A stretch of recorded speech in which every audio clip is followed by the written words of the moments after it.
Hello, openers. Welcome back to season 4, episode 10, part 2. We were having some technical difficulties, but thank God we've resolved them. So, hey, shout out to production because, yeah. Period. Listen, we ain't dealing with what we did before. But... Child. We're not going back. We're not. You see what happens when people just talk. We refuse to. So... we are in the middle of, guess what segment? Get your life, play the game. And we are playing a little game that I like to call, Who's the Most Likely To? So we have a series of scenarios and we are the hosts that we're going to vote on who is the most likely to do this specific scenario. So openers, you can get in our business just a little bit here. And so... let's start off. Meech, you ready? Let's go. All right. Let's try this one. That's what this shit say. Who is most likely to start an argument with their partner to spark makeup sex? We voting in turn? I'm trying to... I don't know. That's a tricky one. I'm like... read that again? What's the voting order is what I'm asking. No, just everybody. Oh, throw it out there? Yeah. Who is most likely to start an argument with their partner to spark up makeup sex? Me. I was thinking it would be either you... I don't know if you're that toxic, Meech. Definitely. You are? Okay. Because I was going to say either Solomon or Meech. Yeah. Definitely. Can you drive after butt injections? Oh, wow. Oh, my God. Wow. That was to Rodney. Oh. Am I going on? Oh, yeah, he did. It's a lot going on. Rodney, I hope you feel better. All right. Who is more likely to take drugs from a stranger at a party? I'm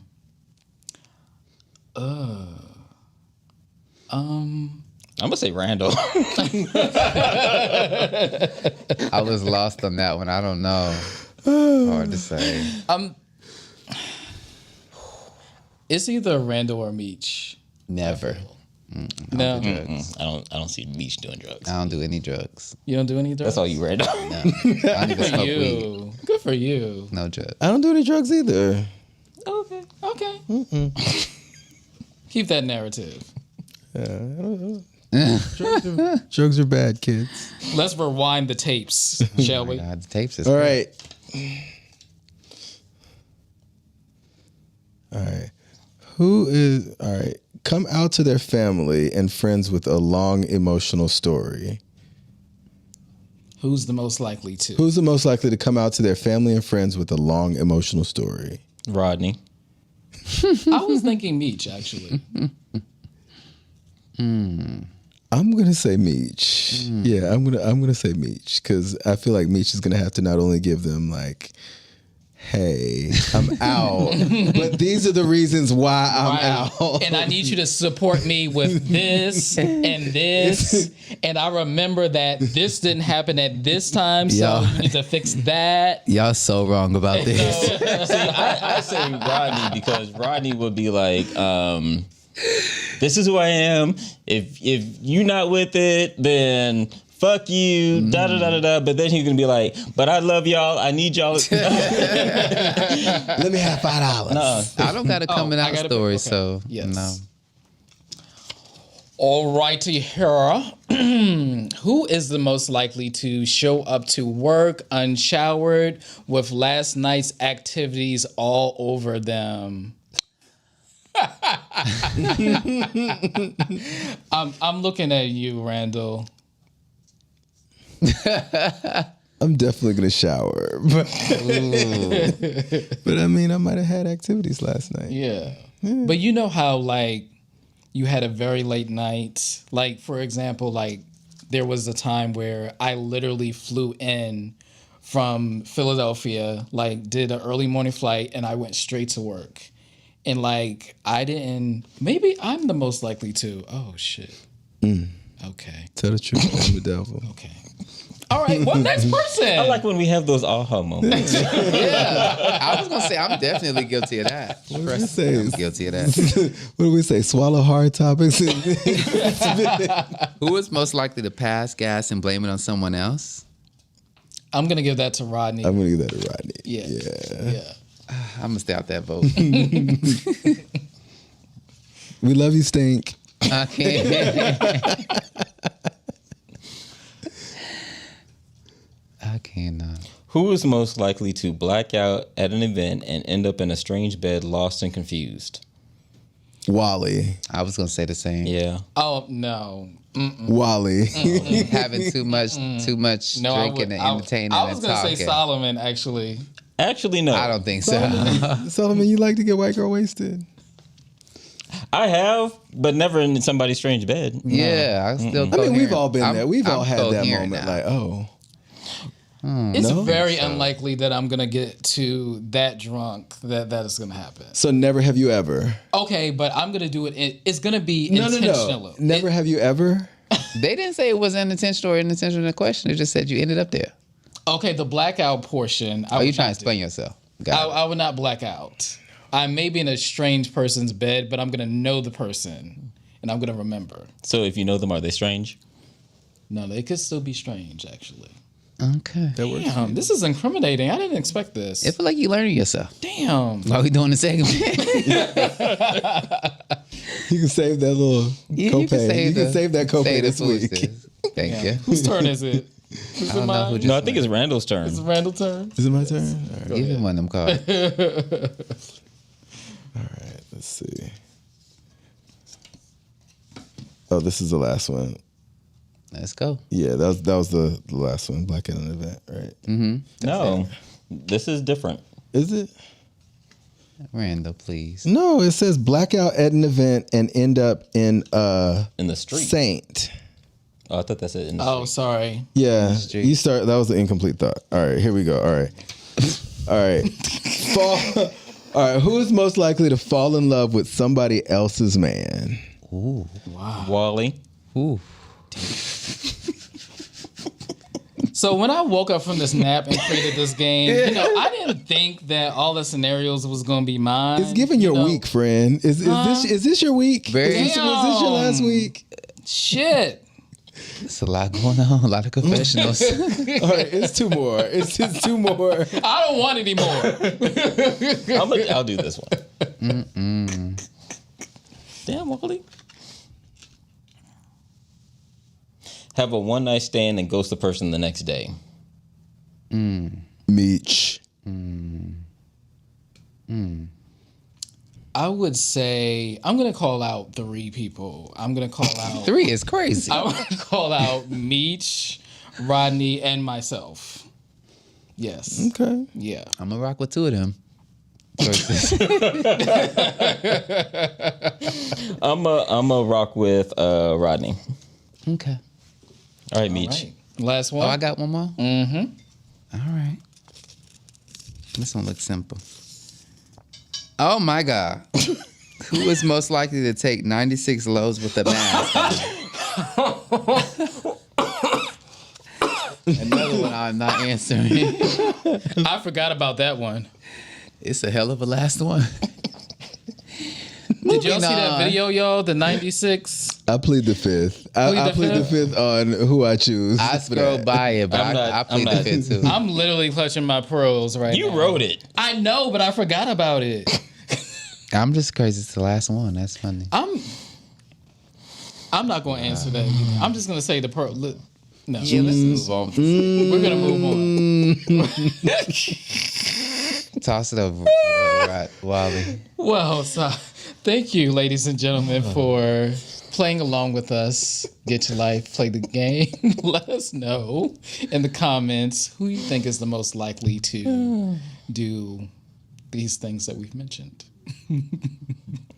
Solomon. All right, y'all. Before we get into the menage a trois, Y'all transition is terrible. just remember that that was too much. Just remember that Open Relationship Podcast, we have open and honest conversations, and we can agree to disagree.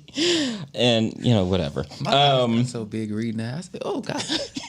Like, ooh, Jesus, the amount of self-control. New link. All right, y'all. Welcome back to part 3 of Open Relationships, season 4, episode 10. Look, when you do 3 episodes in one night, you get a little confused. Oh my but God. thank you for bearing with us as we work through these technical difficulties, and we are now back to the menage a trois. Again, remember, we go live every Thursday for our YouTube members, the 4th Thursday of every month at 8 o'clock p.m. Eastern Standard Time. All right. So my question this week is, what are your habits for success? I've been having a lot of conversations recently and a lot of experiences where I think I'm sitting in the right room. Okay. And I love that feeling. Do you feel like you're sitting in the right room? Question number 1. And what habits are you committed to that are going to lead towards your success? I don't think we have enough of these conversations, especially in our friend groups. Yeah. A lot of times we talk about people, we talk about sports, we talk about the general life stuff, but we don't talk about the next level life stuff. So what's the question again? Are you sitting in the right rooms? And what are the habits that you're committed to for your success? I would say, am I sitting in the right rooms for my success? I would say, am I sitting in the right rooms for my success socially? No.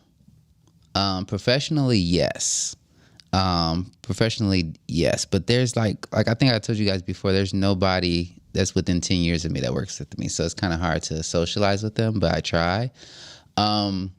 What are the habits for my success? I think that's a battle I'm facing right now because, like, you only have 24 hours, and I'd be having so much to do, and like I'm trying to prioritize doing nothing because I feel like I've spent so much time doing everything all the time, juggling everything. So I think I'm trying to get past that issue of like self-doubt. Like, can I do everything, or can I just go out there and do it, and whatever falls to the side, falls to the side? I think right now I'm just like getting used to doing nothing outside of work or what I want to do. So I think I'm figuring it out. But I know I'm the hurdle, though. Like, I know I'm the hurdle. Yeah, I know that for sure. I think for me, I am getting to the right circles, but the circles also shift when I shift. So I've recently shifted careers. I've transitioned into entrepreneurship again. But the lanes in which I serve are different. So it's constantly evolving, and I'm figuring out what that looks like for me, whether it be mentorship, support, but also like who are the right clients for what I do. So I think aligning with that, it takes some time, and you constantly have the mentality that, hey, these things are going to shift with time. I'm in this circle, or I'm going to these sort of networking events, but as I progress, there are larger and more influential circles that I may open up along the way. So that's how I look at that from a career standpoint. But as far as the things that I prioritize for myself, is really my mental, physical, and spiritual health. And those are non-negotiables for me. Like, it even supersedes work for me. Like, it supersedes money, work, and my prior self, that was not the case. I would definitely prioritize work and money over anything. I'm showing up for this regardless. But now if I'm not mentally there, then I have to rebalance myself and figure out how can I get mentally there so I can show up for myself, but also show up for my work and also the people that I care about. So that for me is really a shift in mentality that I think I've adopted over the last few years. Okay. Meech, did you want to address what Kev said? What's the rest of it? He said, Meech, you could socialize with people 10 plus years older than you. They have interests, hobbies like you. you just need to figure out what they are and connect? I think that's very true. I think you can socialize with anybody, 10 years older or younger. I think that one of the struggles that I'm trying to find out, so y'all don't think I'm vain, is that I like people, I have to, just because you're a good person doesn't mean I like you or I want to be around you. So I know good people, but I just don't vibe with them or I don't have a connection. It don't mean they bad people, they just not my people. So yeah, I think what he's saying is true. It's just that I don't always change up my routine to meet different people. Like I would consistently go to the same places, do the same things, be around the same folks, same type of events. So and once I expand that, and I feel like I will, I'm just not in the place to do that right now. So I think it's coming. Yeah. But leave me alone, Kev. Jeez, you always on my ass. It's like, nah. So for me, I feel like I've gotten to a place now where I don't really care about the rooms that I'm in. Like I've kind of passed the place of trying to position myself, especially career-wise. I know that I know that a lot of times, like the first thing that we're looking at is like, what is like money, career. And I did that for a long time. So I think I kind of figured that out of that. So my priority is more so of like the rooms that I want, like what rooms do I want to be in? Not do I need to be in? And those rooms are with my trusted people. Like, you know, I'm one of those people where I find myself in crowds a lot, like crowds of people. And again, like just because you're good people don't mean you're my people. And I'm like normally if you're at something that I'm at, or if you are like in community with me, you're generally in the graces of really good people. Yeah. So I think that means a lot more to me than being in room, like than the focus on being in a room to like propel you That can get you somewhere forward career wise or money wise. Those are, I feel like that's more of a performative thing. And I've spent the last couple years of my life evacuating the performance and having to put that on to be in a space. Yeah. So, and that's me. So that's what I feel about being in the rooms. My habit is just that though. Like my habit is making sure that no matter where I am, like if I'm going to be in a space for a reason, it's going to be for a reason that I like, and it's going to be the people that I like. So I've gotten to a place where I don't necessarily have to be around people that I don't like. And that's my habit, is whether it is business or personal, or who's going to watch my dogs while I go to London for Beyonce. It's making sure that I'm surrounded by people that I know and love and that I trust. Were you about to peek back?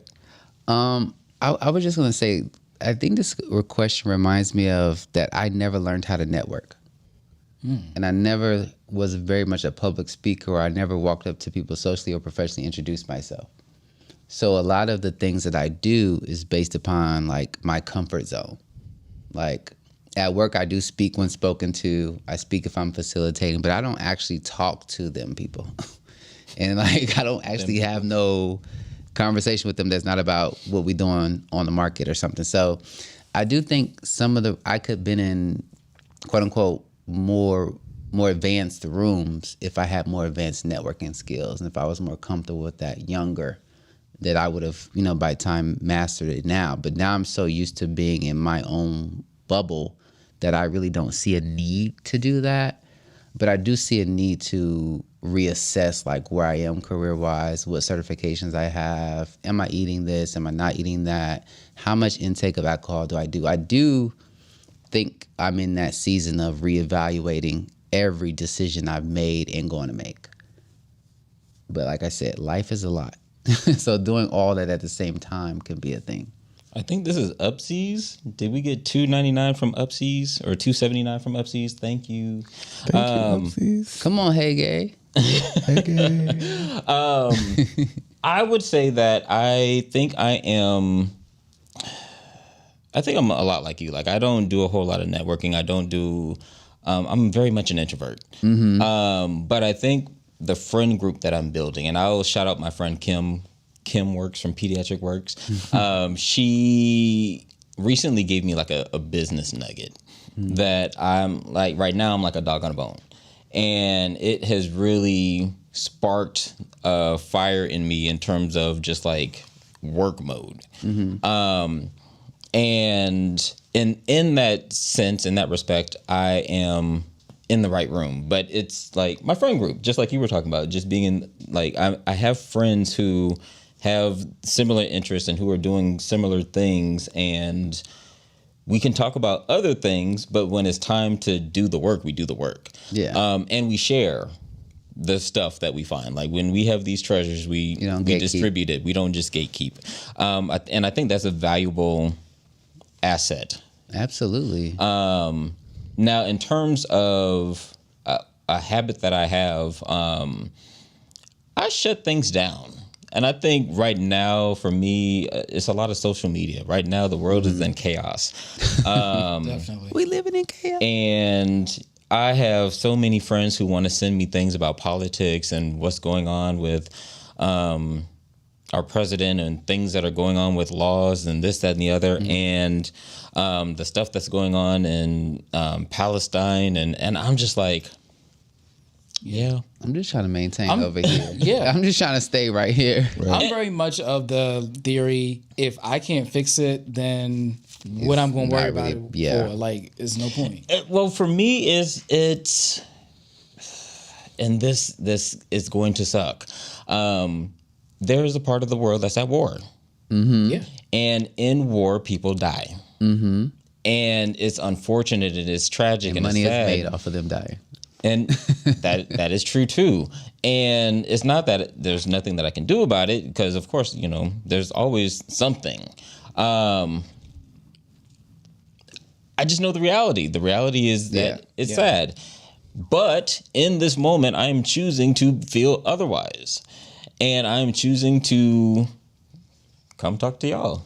This shit makes me happy. Yeah. I choose to do other things that make me happy. I don't want to inundate myself with so much sadness. Yeah. And I see how people are buying into all the tragedies of the world, and they're exhausted. Yeah, it impacts your mental for sure. It's heavy. Yeah.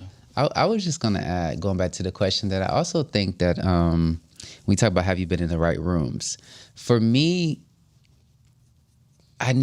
being in the right room was never a thing because I didn't grow up with a passion. I think if I grew up with a passion, like if I wanted to be a singer, or actor, or a doctor, or a musician, or something that I was actually driven about, I would have some motivation to get myself to those rooms. But the way I grew up, it was just, I want to make it. And I need to learn a skill, I need to learn talent, I need a certification, something that's going to get me to where I don't need nobody else. So the room thing is something that's new to me, because that wasn't the focus. The focus was making sure you're okay with the room. And whatever room you end up in, that's where you're supposed to be. But now, on the other side of that mentality, it's like, dang, if I had the opportunity, like if I could have went to school right after high school, if I could have did this, if I could have did that, my mind would have shifted to where, oh, I do need to meet the mayor or the mayor's assistant, or I do need to know who's the local person that does this, or the county sheriff, or I do need to know who writes grants and who does these type of things to help small businesses get up and go. But I didn't have that passion till I was like 30 to want to have a specific dream. So I think that has affected me in that professional social balance there, of not probably ended up in rooms I could have been in because I didn't have a goal I was trying to obtain. My goal was to make it. But you have the passion now? Yeah. Okay. Yeah. And that's why that came in mind when you said spark. Because I never had a spark. But now working in like corporate American, like financial services for like the last 5, 6, 7 years, it is like, oh, okay, Like when I go to work, I'll be cool about it. Like I am one of those people who will come in from the club and go sit on my computer and log right in. I am one of those people and shower at lunch. I am one of those people. But I get a not a rush, but I get like a sense of sitting in a room with people who are older than me. I'm one of 2 black people, and I know what I'm talking about, and I'm confident talking about it. So I do have that spark now, but growing up, I didn't have that dream to look up to. So I wasn't thinking about the room. But now that I'm in the room, and I have a presence and a voice and a thing in the room, now I'm like, okay, I guess it happened how it was supposed to happen. Yeah, you are who you need to be in a specific season, because I was a person that was pretty shy and, I didn't necessarily like talking to people, but now I'm what my friends would call like I'm a master, networker, which I didn't necessarily intend to be that way, but when you're pushed into certain lanes where you have to show up as your best self and you have to communicate to people effectively in order to get your message across and really show your worth in certain spaces, then it shifts you.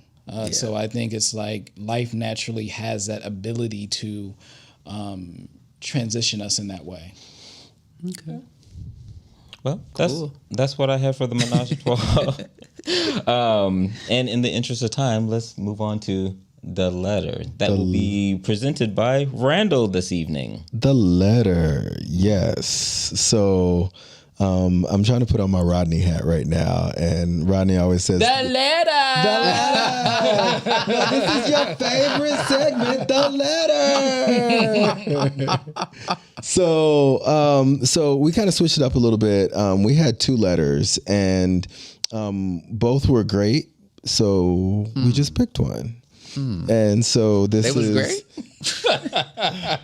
Stop me. I didn't read 2 great letters.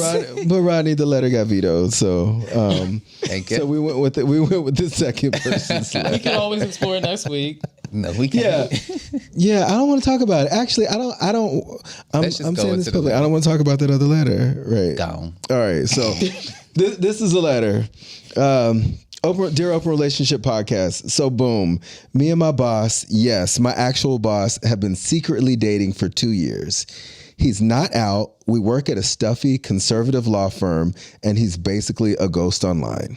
No social media except LinkedIn, and it's really given boring. We decided to spice things up and made a faceless 3F profile on a discreet app. Nothing crazy until it got crazy. We met a guy on there and the chat was lit. We were sharing detailed fantasies, explicit nudes, and yes, videos. Faces cropped, of course. Then one night, we said screw it and finally exchanged real pictures. Gag. It was another closeted associate from our firm. Silent, clean cut, never suspected. He messaged back like, well, this is unexpected. Baby. Not y'all having group sex at the office place. Now he's approaching us in real life. Chill, but very aware. And now we don't know if we should invite him in or pray he keeps our secret. Because if he outs my boss, it's giving scandal, unemployment, and probably a court date. Do we risk it? Do we risk it or run it? This is definitely T officially spilled office trade. Well, office trade, that's a lot. Definitely sounds like the Tyler Perry scenario. Right. They also sound like one of our other openers. So do they spill it is the question? No, they're asking if they invite this person in or reject this person. I mean, they already invited them in. risk the whole office scenario. I say you already playing with fire, keep playing with the same fire and invite the man in. Because if you say no, then it's like... He already got y'all there. Exactly. That's that bait. But how So you might as well have fun with the man. I mean, you already risking your job every day. You're screwed regardless, pretty much. Well, I mean, if they reject him, he's probably going to keep it quiet because he's closeted too. HR My question: catastrophe. Are you interested? Yeah, that's what I'm saying. Like, do If you they've want been to do it first? exchanging fantasies and videos and But now that they know who the actual Yeah. person is, 'Cause- are they still interested? Because the risk might take away from the thrill of the online hookup. That's what I want to know. Are you still interested? Kev, this says this is a HR catastrophe, and I agree. it is. I agree, especially if the VP or the boss is actually like a person in the building. Like if he is the man. the VP of the VP. Like if he's somebody, this gonna be. I mean, But I will say, I mean, I think it could work out. So I would say that like my parents started out, my dad was my mom's supervisor, and that's how they met. see, And they Scandalous. still married since I was like in the 10th grade or something like Is that. he still her supervisor? Mm-hmm. Oh. But when nobody knew they was dating. Well, the kids knew, but nobody at the job knew they was dating, so they got married. Oh. And then when they went to marry, my dad went to third shift, and my mom. So stayed they on first sneaky shift. hoes. The whole word is crazy. that is his mother. It's crazy. Sorry, mom and dad. Oh my god! But yeah, when they was on the same shift, then when they got married, he went to third shift and she stayed on first shift. But so I think office stuff. I never really was a fan of why they had those office politics. I get it because of politics, but I mean, you're gonna find who you're supposed to find. I think bringing a third person in there is just like, I mean, y'all just hooking up. It elevates the risk. It's the same person that, like, if you met that person at Blake's and they work with you and y'all still took them home, it's the same thing. It's just you found them a different way. So I say if you like them and you interested, pursue it. But I think that if you met this person at Blake's, they don't have possible screenshots or recordings of you doing the nasty or whatever it is. But they know you approached I feel like them they and have. said I feel like they have receipts now. the way that HR is set up in 2025, just by you saying they approached you or just by you saying they threw it out there, it could be like still an investigation. Right. And that still leads to possible retribution. Or what's the word you're not supposed to do? Yeah, you're not supposed to Fraternize. Yeah, you're not supposed to do none of that. So it's, baby, do it, live. You That already sounds hoeing, like a keep book I hoeing. want to read. I know. I'm against it. Well, I'm against all of it. So You against the office hookup with this VP too? Mm-hmm. But you just said get in the right room. no. This is not the right room. This is not the right room. You already got the bar. Listen, This is unemployment. it is. It's very risky. What's your 401 looking like? And what's is he a What's that movie? What's that movie where Sanaa Lathan said you will never be the family that prays? What was their last name? Cartwright. You'll never be Is he a Cartwright? Because it might be worth it. Is he a Cartwright? Just keep Well, riding. was that really worth it for her? Well, that's because she was stupid. She left her real man for a vacation man. Yeah. Well, opener. I'm sorry. I don't have any advice for you. Yeah, I say shut it down too. Like shut it down. You both are parting with the idea that you have ammunition on each other. So like Tit for tat. yeah, it's tit for tat, and right now everybody wants to keep their job, so everybody should just keep it cute. So Already riding a ride. Stay on the ride you own. You don't need to sleep with two people at the office. Just take But I one. think you should be putting your resume out there. Places. Yeah. both of y'all. Yeah.